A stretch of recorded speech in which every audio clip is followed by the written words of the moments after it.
Evangelho de João, capítulo 6, versículo 16 até o versículo 21.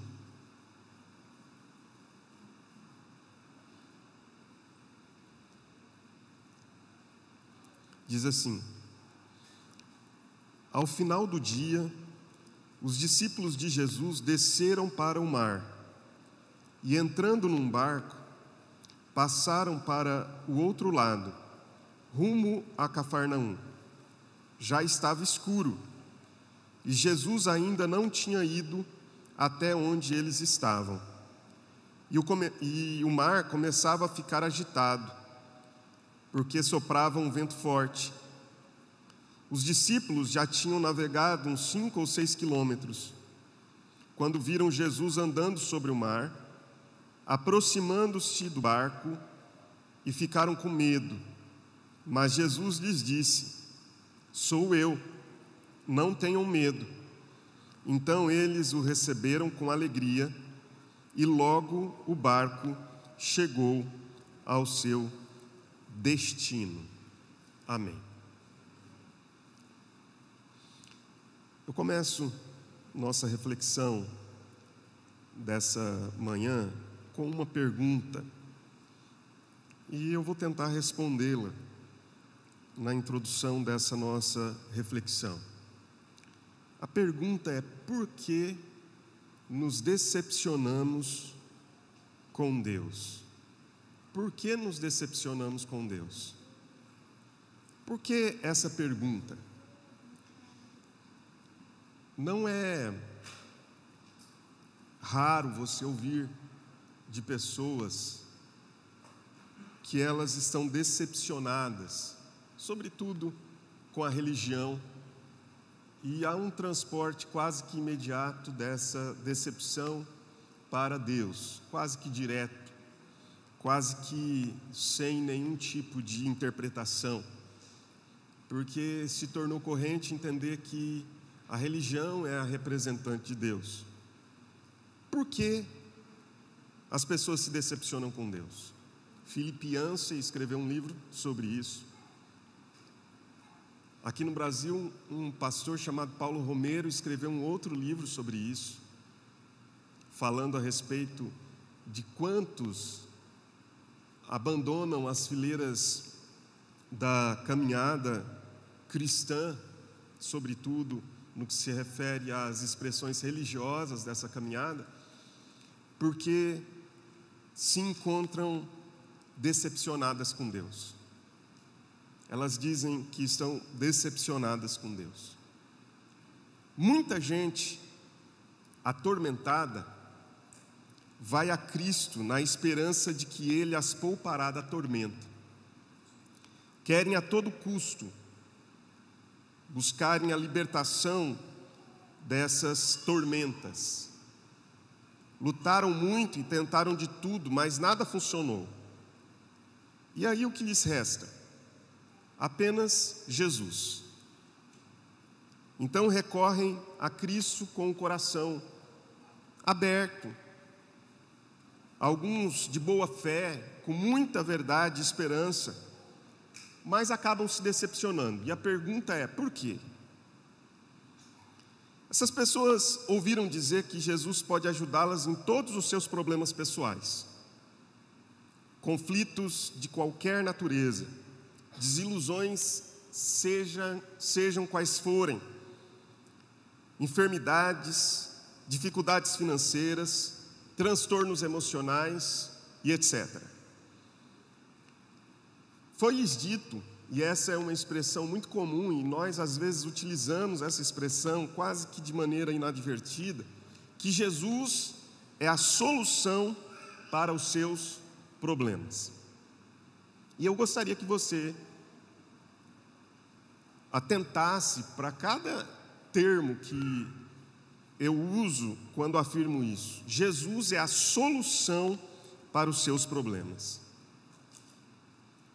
É isso que tem sido muitas vezes anunciado. Então, essas pessoas desesperadas, elas correm para os braços de Jesus. Elas estão em busca de uma paz de espírito, de uma realização pessoal tão almejada, de um relacionamento invejado, de uma tranquilidade financeira cobiçada, enfim, de uma vida que elas sonharam que poderiam e deveriam ter. Aliás, quem assim anunciou de que Jesus é a solução dos seus problemas, disse-lhes também e garantiu-lhes que se entregassem-se ao Senhor com fé suficiente e pagassem um preço de compromisso, que geralmente pode ser um preço de natureza financeira ou de uma consagração em campanhas diversas, tudo ficaria bem. E que na mesma proporção da fé que tivessem e investissem, isso lhes seria recompensado. E não raras vezes isso poderia ser recompensado em dobro. O problema surge quando se descobre que a tormenta não passou, que Deus não as livrou de ventos fortes, nem da agitação de um mar revolto na vida. E que aquela promessa supostamente feita por Cristo, de que Ele poderia ajudar em todas as causas impossíveis, não se cumpriu. Aí se estabelece uma grande decepção. Só que agora com um agravante. Essa pessoa sente como que se Deus não se importasse com seus problemas. Essa pessoa se decepciona com Deus e se desespera da vida. E o que deu errado? O que deu errado é que nós temos um pressuposto que nos foi passado por aquilo que eu vou convencionar chamar de pregadores de ilusões. São aqueles que fazem um propagandismo indecente da fé. Um propagandismo indecente da fé. Trocaram, por exemplo, a expressão salvação por solução. Dizem, Jesus é a solução dos seus problemas, mas não anunciam que Jesus é a salvação do seu pecado. Esse propagandismo indecente da fé tem causado muitos problemas e tem gerado muitíssimas pessoas decepcionadas com Deus, mas é uma decepção, na verdade, religiosa. Na verdade, essa ilusão pregada, ela nasce de uma teologia distorcida. Como num adesivo que você talvez já tenha visto. Eu sonho, Deus realiza. Eu sonho, Deus realiza. Essa gente, grande parte dela, aprende isso, ou diz isso, porque fora através dessa experiência cristã, evangélica, que essas ideias lhes foram passadas. Eu não tenho dúvidas de que realmente quem crê nisso precisa de Jesus, mas dele ela acredita precisar para realizar os seus sonhos, resolver os seus problemas, multiplicar os seus recursos, proporcionar bem-estar e saúde para viverem uma vida boa. Pensam assim, que Deus me ajude, que Deus me ajude. Mas se não quiser me ajudar, que não me atrapalhe e que amarre o diabo, para que ele também não se torne um empecilho no meu caminho. Na verdade, quando nós pensamos assim, nós não pensamos que Cristo é o pão, mas que Cristo é apenas um padeiro. Um padeiro que nós reclamamos se aparentemente atrasa, ou se a entrega não é como aquela que nós esperávamos. Porque, falando francamente, o Deus das causas impossíveis que é pregado, cantado e muitas vezes é crido, não que Ele não faça o impossível acontecer, mas essa pregação do Deus das causas impossíveis está um pouco distante do Deus da Bíblia e o Pai de nosso Senhor Jesus Cristo. O Deus de impossíveis ou de causas impossíveis que está sendo oferecido nesse box de produtos que nós vemos aí nesse mercado religioso, na verdade não passa de um Alibabá, cercado por ladrões de esperança, com palavras mágicas de poder, que destranca tesouros escondidos. Esse Deus é como um gênio mágico que sempre atende os nossos desejos se nós esfregamos direitinho a lâmpada de Aladim. Agora, por favor, preste atenção. Deus jamais pensou em decepcionar seus filhos. As Escrituras nos dizem que Deus, de fato, não desampara, que Ele não nos deixa só, que Ele não abandona. Mas Deus também não tem compromisso em cumprir o que Ele não prometeu. O problema está sempre na forma errada como nós enxergamos esse Deus e as promessas para o seu povo. Nós estamos no Evangelho de João. E o Evangelho de João tem um propósito muito claro. No final do Evangelho, quando João está concluindo, ele diz o porquê escreveu o que escreveu. O porquê relatou o que relatou. Ele diz que o seu propósito estava muito bem definido. Ele destaca 7 sinais de Jesus. Ele destaca 7 autorrevelações que Jesus faz a respeito de si mesmo, usando a expressão eu sou. E quando ele chega no final do seu evangelho, ele diz: Jesus fez diante dos discípulos muitos outros sinais, muitos outros milagres. Ele realizou muitas outras causas impossíveis, que não estão escritas neste livro. Mas estas foram escritas para que vocês creiam. E creiam em quê? Que Ele é o curandeiro, o realizador das causas impossíveis. E creiam em quê?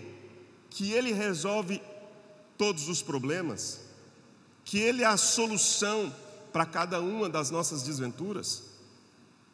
Não. Para que vocês creiam que Jesus é o Salvador, o Messias, o Filho de Deus. E para que, crendo, vocês cheguem ao destino.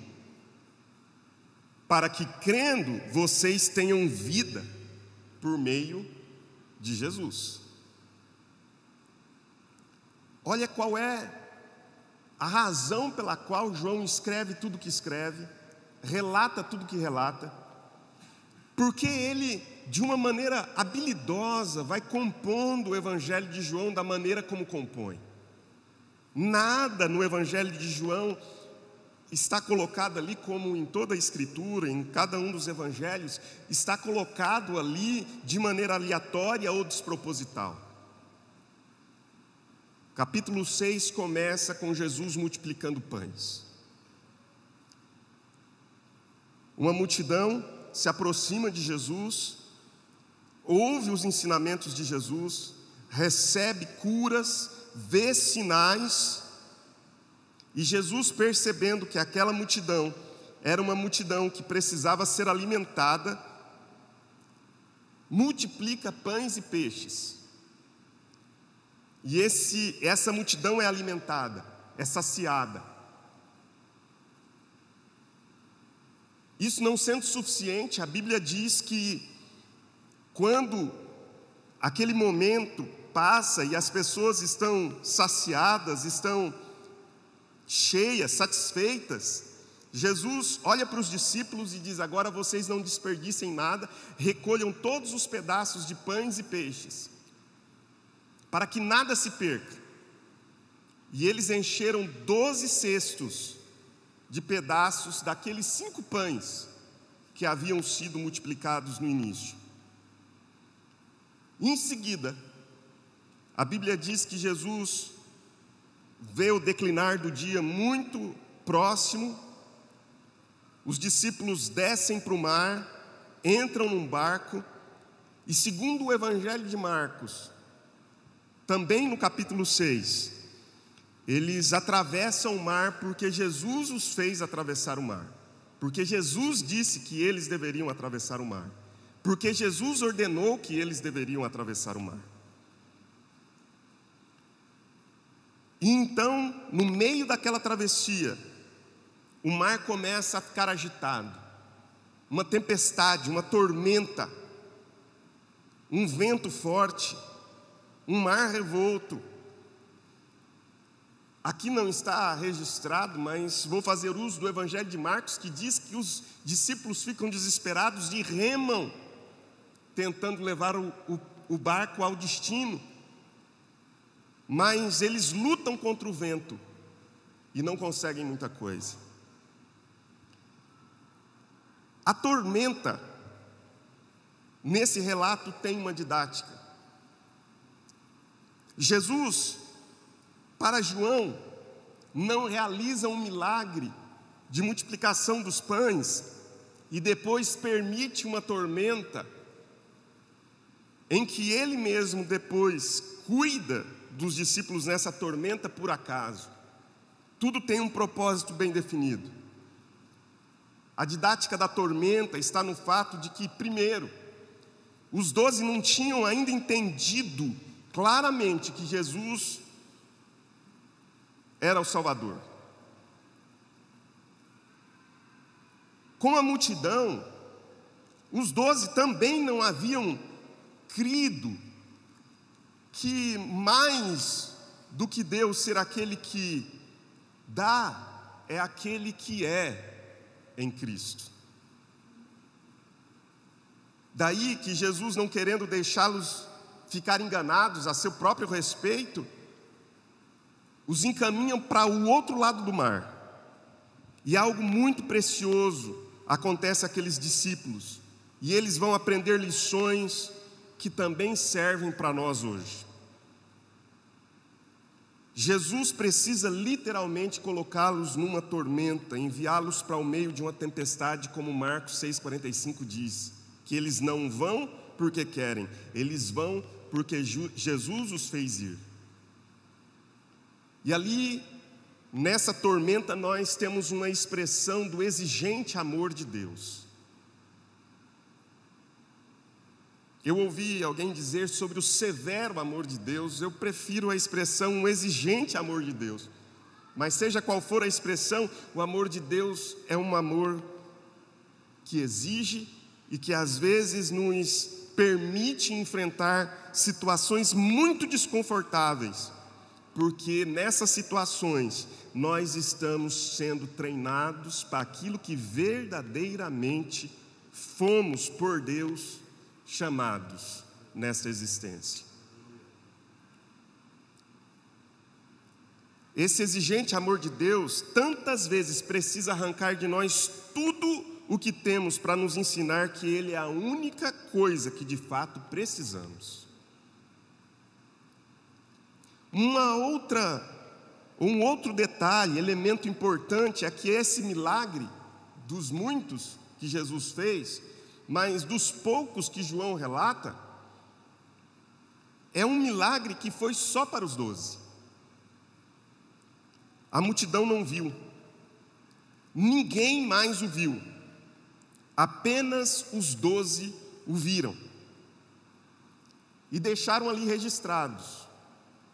Esse milagre foi tão importante, tão impactante, esse milagre trouxe impressões tão fortes ao coração, que tanto Mateus, quanto Marcos, quanto João resolveram registrá-los, ou registrá-lo. Por quê? Porque Jesus quer ensinar aos seus filhos. Ele não quer que os seus discípulos fiquem enganados a seu respeito e que sejam decepcionados na caminhada. Ele não quer que os seus filhos não compreendam exatamente qual é o propósito, que diz respeito às questões eternas, ou seja, a presença dele e a salvação que ele traz a nós, para esta e para a vida por vir, é o que de fato está central em sua vontade para a nossa vida. Estava claro até agora que Jesus podia fazer muitos milagres. Estava claro que Jesus podia multiplicar pães, que Jesus podia ser conhecido como Deus das causas impossíveis. Mas também fica claro que Ele não quer levar sobre si esse rótulo, que Cristo quer ser conhecido como o Salvador do mundo, que Ele quer ser entendido como aquele que resolve o problema eterno do mundo, que Ele quer ser aceito como aquele não que resolve os problemas temporais, embora possa, embora muitas vezes faça, mas reconhecê-lo assim é como que se nós estivéssemos traindo.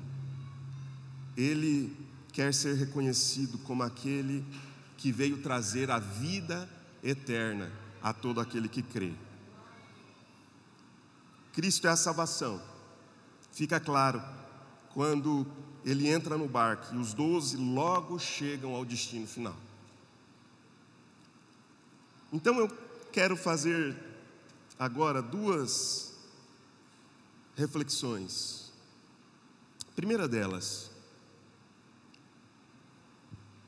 quem sou eu na tormenta?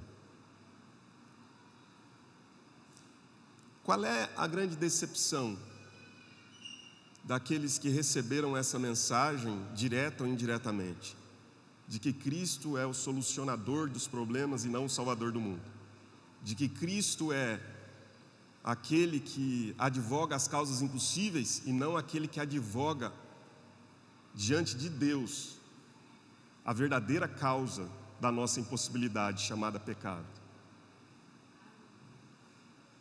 Quem sou eu na tormenta quando eu estou embebido desse conceito falsificado sobre Cristo?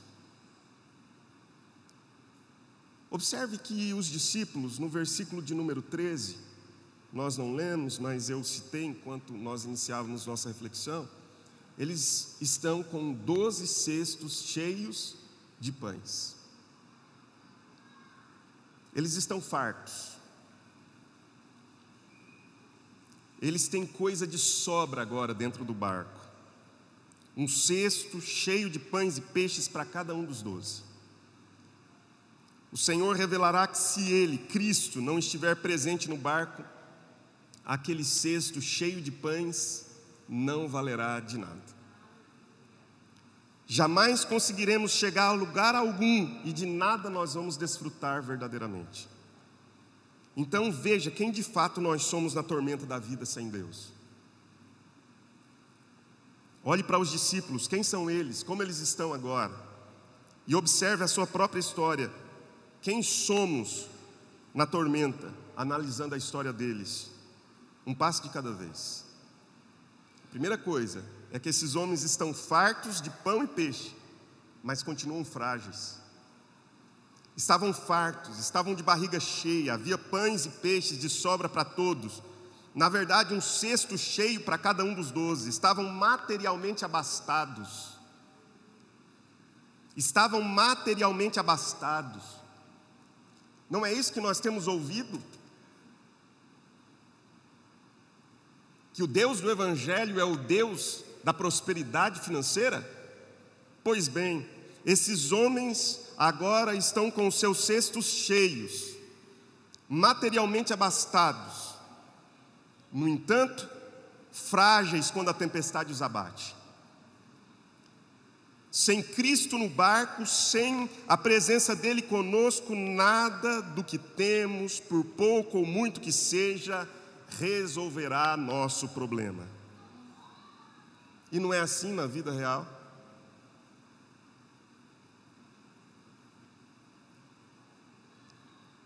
Se você quer um Deus que te dê prosperidade financeira, saiba que o grande problema não é a riqueza ou a falta dela. O grande problema é quando a tormenta chega e nós não temos aquele que nos leva ao destino final. Podemos estar fartos de pão e peixe, mas a nossa fartura de pão e peixe não resolve os nossos problemas, porque permanecemos frágeis, totalmente abaláveis. Esses homens são pescadores acumulados de experiência, mas agora eles estão impotentes. Outra coisa que Jesus desmascara sobre nós é que a sabedoria, a inteligência, a nossa habilidade, as nossas experiências humanas são suficientes. Não, elas também não nos bancam na vida. Aqueles eram homens experientes no mar. Eles conheciam tão bem o mar, estavam tão confiantes de si mesmos que embarcam na viagem para o outro lado, para Cafarnaum, ao entardecer. O problema é que quando a tempestade chegou, quando a tormenta chegou, eles descobriram da pior maneira possível a sua impotência. Não obstante toda a experiência que tinham com o mar. Marcos acrescenta que eles estavam em apuros, remando com força e lutando contra o vento e as ondas. Pescadores acumulados de experiência, mas agora impotentes, em apuros, remando com força e lutando contra um vento e ondas que são muito maiores que eles. Remaram 5 ou 6 quilômetros e não chegaram a lugar nenhum. Assim é a vida sem Cristo. Ou assim é a vida com um Cristo falsificado ou falseado por um outro evangelho que não é outro, segundo o apóstolo Paulo. Assim somos nós, você e eu, na tormenta sem Deus. Às vezes muito experientes, mas completamente impotentes. Quem são esses homens? Eles são homens que deixaram uma história e que se tornaram discípulos, mas ainda eram duros de coração. Irmãos, na vida, nós passamos por experiências que precisam, de fato, mostrar-nos o quanto precisamos conhecer Deus. Porque estes homens, embora estivessem caminhando com Jesus, eles não conseguem reconhecer Jesus. Apesar de toda a experiência religiosa que já haviam tido com Jesus Cristo, aqueles homens ainda não conheciam Deus. Os gritos de terror, segundo João, não vêm por causa do vento ou das ondas, mas quando o eu sou, quando Cristo se apresenta a eles. Duros de coração, ainda eram cegos para o Senhor. E não é por acaso que o milagre seguinte, lá no capítulo 9 de João, será a cura de um cego de nascença, porque é assim que nascemos, cegos. E Deus precisa abrir os nossos olhos para que possamos enxergá-lo. Esses homens sabem qual é o destino. Eles sabem onde queriam chegar. Eles sabem que o rumo é Cafarnaum.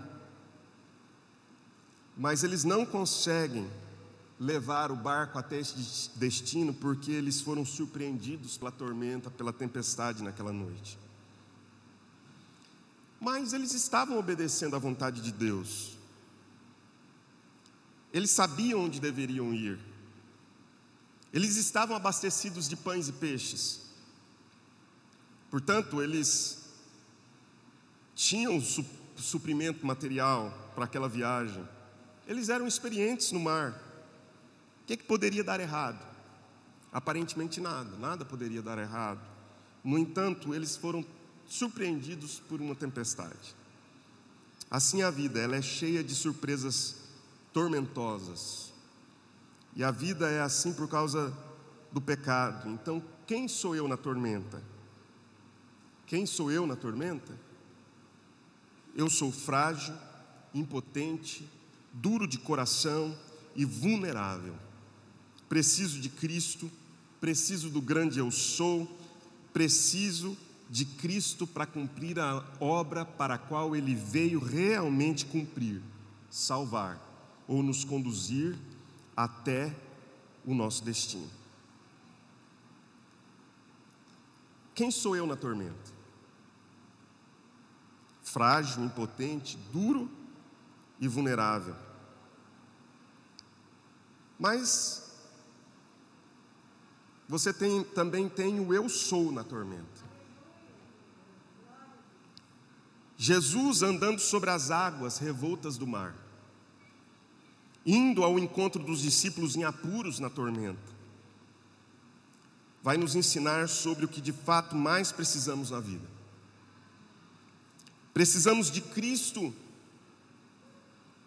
e não das coisas que Cristo dá. Afinal, do que adiantaria um barco cheio de pão e peixe se todos naufragassem na tempestade sem Cristo? O que seria deles se morressem sem Cristo e estando todos ainda duros de coração? Toda essa história foi milimetricamente calculada por Jesus para nos ensinar que precisamos de fato dele, da presença dele. Ele não é o Deus que tira da tormenta, ou que não permite a tormenta. Ele é o Deus da tormenta, na tormenta. Deus não é o Deus das causas impossíveis para preservar os nossos maiores tesouros dessa terra, mantendo-nos entretidos com esses tesouros. Deus é Deus, Ele é o grande eu sou. Deus não é o Deus para dar bênçãos, Deus é a própria bênção. Para ser pão e peixe quando você precisa. Não, Ele é o Deus para ser presente conosco, para ser aquele que de fato supre tudo o que precisamos na vida pela sua presença.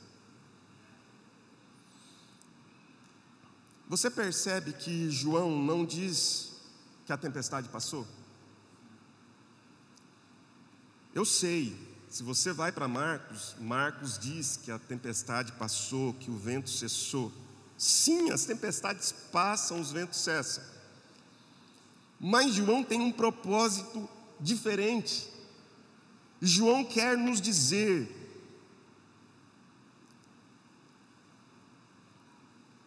que existe algo mais importante na vida do que o vento parar. Para João, o vento parar não é o mais significativo. João simplesmente não dá atenção para o fato do vento parar ou da tempestade cessar. João simplesmente diz o que é mais importante para ele.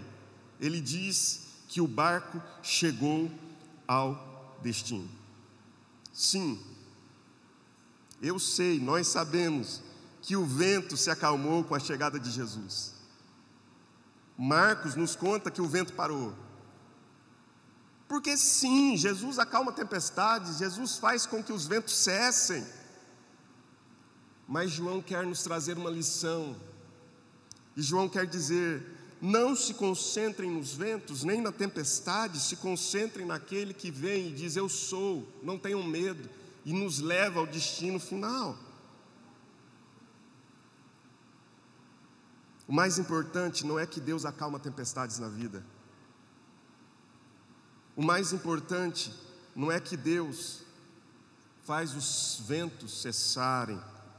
O mais importante é Deus se revelar a nós na tormenta, dizendo: eu sou, não tenham medo, eu sou. O mais importante é Deus dizer uma palavra que acalme o nosso coração na tormenta, dizendo: não tenham medo.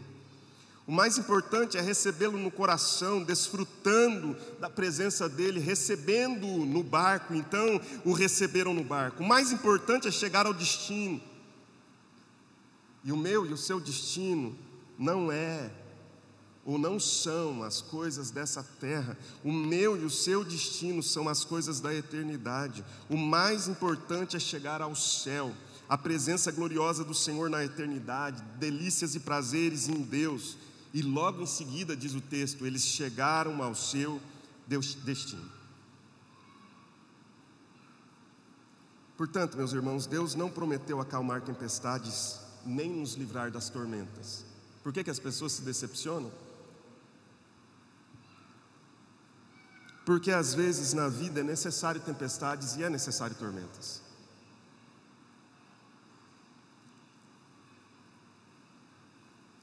Porque Deus prometeu ser Deus na tempestade, na tormenta, e estar conosco no meio dela.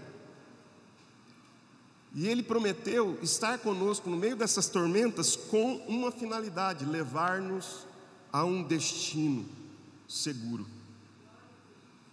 Deus mesmo quer cumprir esse propósito. E Deus escolheu entre simplesmente fazer com que nós tenhamos bem-estar nessa vida, ou salvação nesta e na eternidade. Ele escolheu a salvação nesta e na eternidade. Cristo não promete livrar das tempestades. Às vezes até Ele nos leva à tempestade, como aconteceu com os discípulos. E isto Ele faz para curar nosso coração, e assim não perecermos na sombra e na água fresca dos embaraços dessa vida. Porque Ele sabe que a única maneira que nós temos de perceber que não são os cestos fartos de pães e peixes que resolvem o nosso problema, é quando nós temos esses cestos cheios de pães e peixes no meio de uma tempestade, e que eles não resolvem nada para nós. Cristo não promete livrar da tempestade, mas Ele caminha sobre ela, sobre as ondas agitadas das tormentas da vida. Ele faz o seu caminho para chegar até nós. Ele tem a tempestade sob seus pés, sob seu soberano controle, e nela Ele vem ao nosso encontro.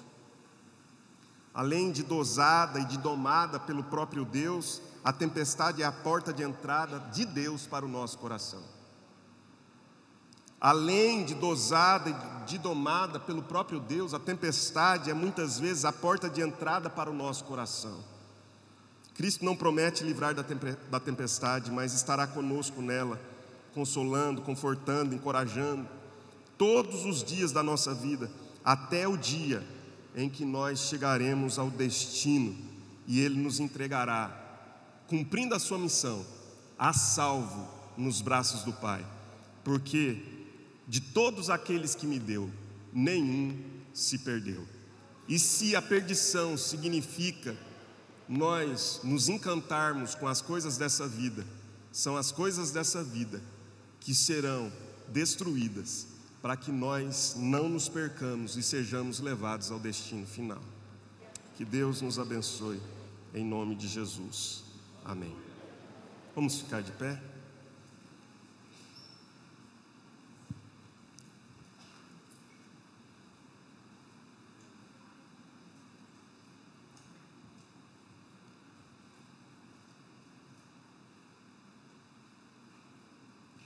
Queria que você fechasse os olhos nesse momento, pudesse ouvir essa canção.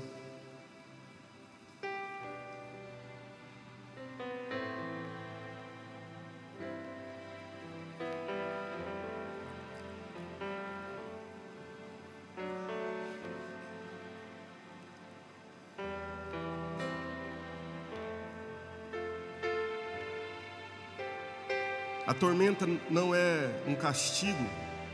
A tormenta às vezes nem é uma ação do diabo. A tormenta é a glória de Deus se manifestando, tirando do seu coração tudo aquilo que se tornou tão importante para dizer que a única coisa que de fato precisamos é do eu sou, e de uma palavra dele dizendo: não tenham medo, e dele domando e dominando a tempestade, os ventos rijos, e nos conduzindo até o porto seguro, até o destino final. Vamos cantar?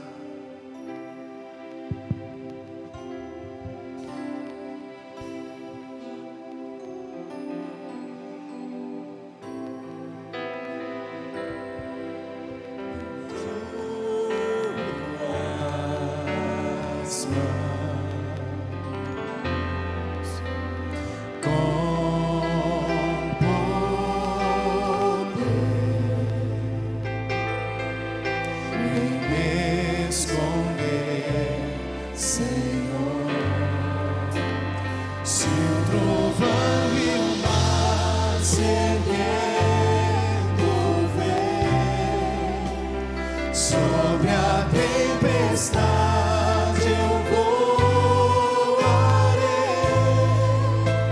sobre as águas tu também és rei. Descansarei, pois sei que és Deus.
Você precisa participar de um momento de oração.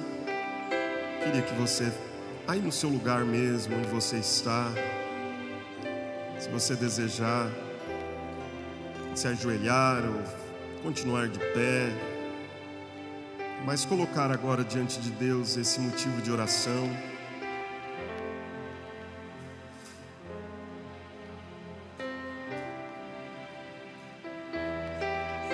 Deus a ninguém decepciona.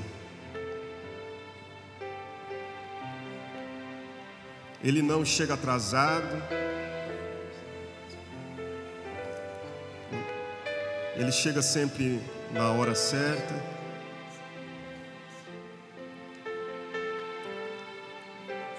Mas Ele também não se submete a uma propaganda enganosa.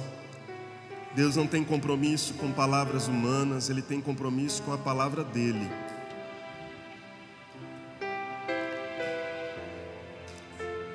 Deus a ninguém decepciona. Deus não abandona, porque isso é Bíblia. A palavra de Deus diz que Ele não desampara nem abandona nunca. mas Ele não tem compromisso de cumprir promessas que não fez.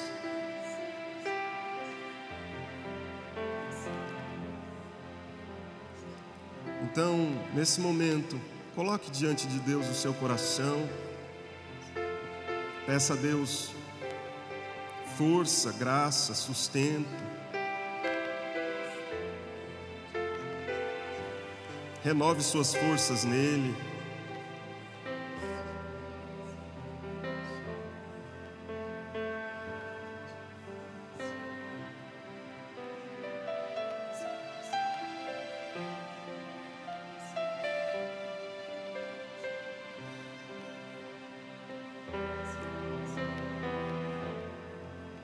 Senhor, nós estamos neste momento falando contigo. Alguns estão expondo isso diante do Senhor silenciosamente, outros estão expressando isso com suas vozes. Alguns, ó Deus, de joelhos, outros de pé, alguns assentados, não importa. Porque diante do Senhor não é como o homem vê, mas é como o Senhor vê, e o Senhor vê o coração. Então, vendo os nossos corações nesta manhã, eu peço, ajuda-nos, assiste-nos, sustenta-nos e nos fortalece pela Tua graça, pelo Teu poder, pela Tua misericórdia e pela Tua graça. Nós pedimos isso no nome de Cristo e para a glória de Deus, agora e para sempre. E que o Senhor te abençoe, que Ele te guarde, que Ele levante o rosto sobre ti, que Ele te dê a paz, que Ele faça resplandecer sobre ti o seu rosto e tenha misericórdia, que a abundante graça de Deus encha o seu coração,